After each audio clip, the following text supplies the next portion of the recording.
এই নেন ভাই। জি, এই নেন টাকা। আচ্ছা ঠিক আছে। শোন, ওই 1 পো হাফ কেজি মাংস ব্যাস, আর এই জায়গায় শুয়ে থাক। সারাদিন এই গোশ নিয়ে পড়ে থাক তুই। আমার বেচা শেষ, আমি চলে যাচ্ছি।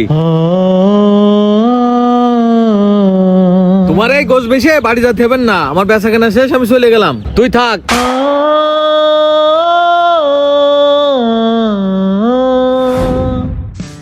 এই ভালো মাংস আছে?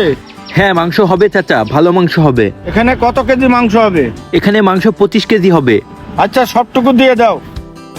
মাংস সবটুকু নিবেন? হ্যাঁ, আমার বাড়ি অনুষ্ঠান তো, সবটুকুনি লাগবে। চাচা 25 কেজি মাংসই নিবেন? হ্যাঁ বাবু, সবটুকুনি দাও। আলহামদুলিল্লাহ। যাক চাচা, তাহলে আমি গোশতগুলো কেটে রেডি করতেছি, আপনি একটু পরেই আসেন। আচ্ছা ঠিক আছে, তাহলে তুমি রেডি করো, আমি কাজ সেরে আসি। বাজারে আমার একটু কাজ আছে। আচ্ছা ঠিক আছে। আলহামদুলিল্লাহ। এই উসমান, দাঁড়া। হ্যাঁ বাবু ভাই বলেন। কোন যাচ্ছিস? আসলে রাজান দেশে তো, তাই একটু নামাজ পড়তে যাচ্ছি। তুই আবার ওই গোশ বেচা বাদ দিয়ে তুই নামাজ পড়তে যাচ্ছিস? শোন, তোর এই ব্যবসা ট্যাবসা আর করা লাগবে না, ঠিক আছে? তুই এই ব্যবসা বাদ দে, তুই কোনো মসজিদে যায় মুয়াজ্জিমের চাকরি নে, আজান দিবি আর নামাজ পড়বি, ঠিক আছে? যা। কেন বাবু ভাই, আপনি এই কথা বলতেছেন কেন? শোন উসমান, তুই এই গোশ বেচা বাদ দে, তুই আবার তুই নামাজ পড়তে যাচ্ছিস, তোর ওই গোশ কি থাকবে? সব পয়সা যাবে না? বাবু ভাই, গোশত সব বেচা হয়ে গেছে, আর আজকে গোশ বেচে আমার ভালো লাভও হয়েছে।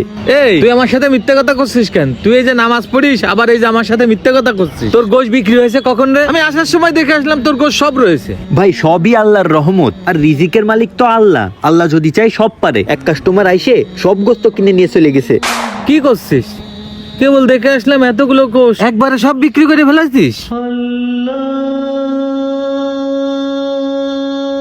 ভাই দিয়ার মালিক তো আল্লাহ, আমরা শুধু চেষ্টা করতে পারি। আমার নসিবে, আমার রিজিকে যতটুকু আছে ততটুকু আমার কাছে পৌঁছাবেই।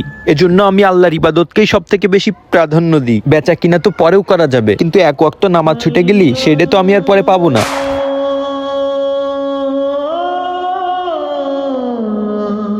শুধু ব্যবসা করলেই তো হবে না, আখিরাত তো কামাতি হবে। আল্লাহর রহমত যদি আমাদের সাথে থাকে তাহলে আমাদের সবই হবে। আমি তো তাহলে দুই দিকে লস করে ফেলালাম, দুনিয়াও হইলো না আমার, আখিরাতও হইলো না।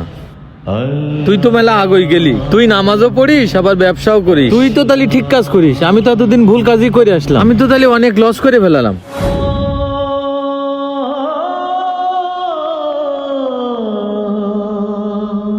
না ভাই, এখনো লস করেননি, এখনো সময় আছে। ওই যে মসজিদে আসরের আজান দেশে, চলেন নামাজ পড়ে আসি। হ্যাঁ চল। রিজিকের মালিক আল্লাহ তাআলা, তাই সব কাজ কাম বাদ দিয়ে আগে আমাদেরকে আল্লাহ তাআলার ইবাদত করতে হবে। মনে রাখতে হবে আল্লাহ তাআলা আর রাজ্জাক, আর তিনি আমাদের রিজিকে যেইটা লিখে রেখেছেন সেইটা আমাদের কাছে পৌঁছাবে। শুধুমাত্র ধৈর্য ধরে আল্লাহ তাআলার